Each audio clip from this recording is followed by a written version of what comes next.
नमस्कार, नमस्कार, नमस्कार। कैसे हैं आप? अच्छा होना ही चाहिए। आज 27 जनवरी। कल हम 77वां गणतंत्र दिवस मना चुके।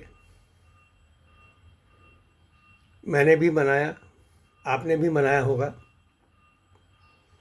गणतंत्र दिवस एक राष्ट्रीय पर्व है और मेरे लिए राष्ट्रीय पर्व हमारे सामाजिक पर्वों से ज़्यादा महत्व रखते हैं। हमारे दो ही राष्ट्रीय पर्व हैं, एक 15 अगस्त हमारा स्वतंत्रता दिवस और दूसरा गणतंत्र दिवस 26 जनवरी। आपने माननीय अटल जी की वो कविता सुनी होगी, हार नहीं मानूंगा, रार नहीं ठानूंगा। सुनी होगी आपने। हार नहीं मानूंगा, रार नहीं ठानूंगा, काल के कपाल पर लिखता मिटाता हूँ,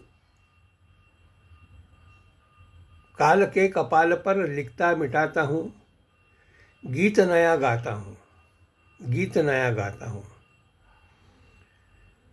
यह कविता मैंने दो कारणों से ली कि इसमें जैसे शब्द है कि गीत नया गाता हूँ। जी हाँ, आज 27 जनवरी होने के कारण हमें गणतंत्र के 78 वर्ष में प्रवेश के विषय में हमें कुछ नए से सोचना होगा, हमें कुछ नई बात करनी होगी, हमें कुछ नया करना होगा। मेरा ये मैसेज सभी यंगस्टर्स के लिए है। मुझे मालूम है कि मेरा इस प्रकार का जो बौद्धिक है, यंगस्टर्स के पास इतना टाइम नहीं कि वो सुने। उन्हें गाने चाहिए, उन्हें नाच चाहिए। अपनी जगह पर वो भी सही है, समय नया है, समय के हिसाब से वो चल रहे हैं, परंतु फिर भी कुछ कुछ बातें अपनी गांठ में बांध दे कि हमें अपने एक राष्ट्रीय चरित्र का निर्माण करना है। तो एक तो कारण ये था कि गीत नया गाता हूँ, गीत नया गाता हूँ। दूसरा कारण यह भी रहा कि माननीय किराने लाल जी ने एक अपनी रील इस पर दी हुई है। उनका ये कहना है कि हार नहीं मानूंगा। पिछले 10 एक दिनों से किराने लाल जी सामाजिक रूप से दिखाई नहीं दे रहे हैं। इसके विषय में न किराने लाल जी से न पार्टी की तरफ से कोई महत्वपूर्ण संदेश आ रहा है। हालांकि ये पार्टी का यह आचरण गलत है। किसी महत्वपूर्ण व्यक्ति के समाज में एकदम गुप्त होना, इसके विषय में पार्टी को कुछ एक अपना बुलेटिन जारी करना चाहिए। अब आप कहेंगे कि मैंने बुलेटिन शब्द का अर्थ किया तो इतने तो वो महत्वपूर्ण नहीं है। हाँ, नहीं है, या होंगे भी, मैं किसी को अपमानित नहीं करना चाहता हूँ, परंतु इतना महत्व तो जरूर है कि पार्टी ये कहे कि हाँ ये छुट्टी पर है, या इन्होंने त्यागपत्र दिया, इस्तीफा दिया, नहीं दिया। इतना तो ये महत्व रखते हैं कि पार्टी इनके संबंध में सूचना दे।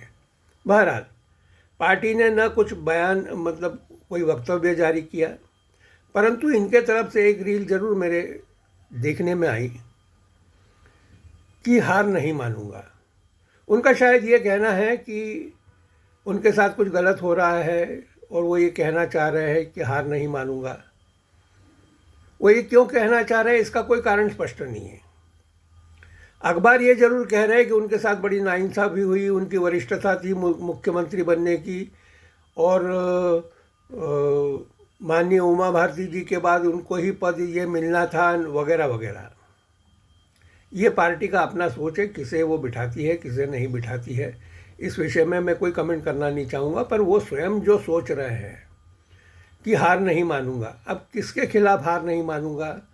आप आपके कर्तव्य से विमुख रहे। आपका जो कर्तव्य था नगर निकाय का विकास, उस विकास में आप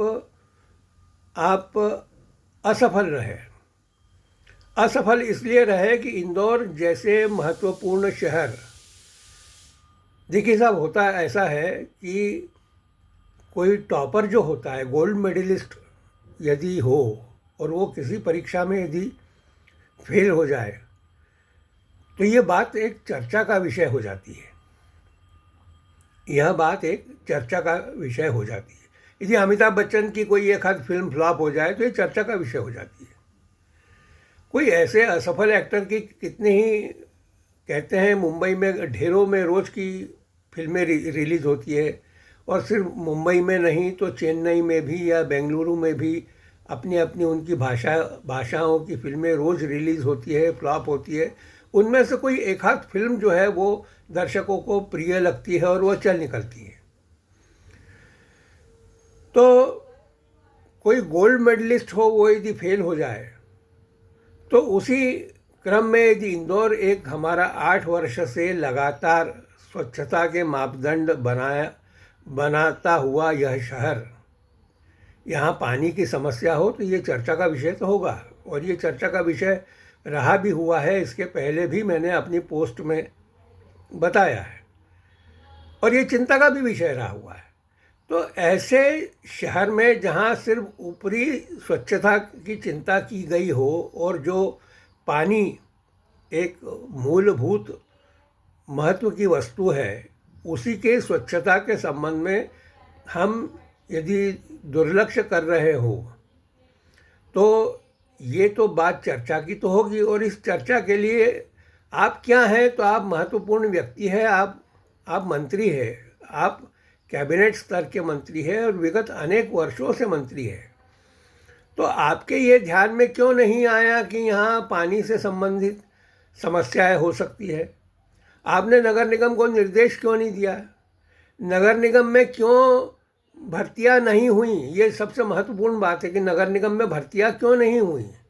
आज यदि पानी की जांच परीक्षण करने वाला भी जो विभाग है उसके अंदर भी पद रिक्त पड़े हुए हैं, इसके पीछे कौन जिम्मेदार है?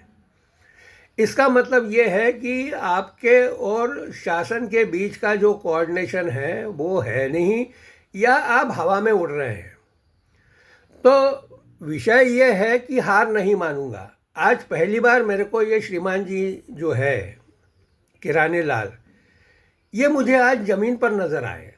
महत्वपूर्ण बात यह है, इसके पहले वो कभी ज़मीन पर नज़र ही नहीं आए। आज वो ज़मीन पर नज़र आ रहे हैं और ये कहते हुए दिखे कि हार नहीं मानूंगा।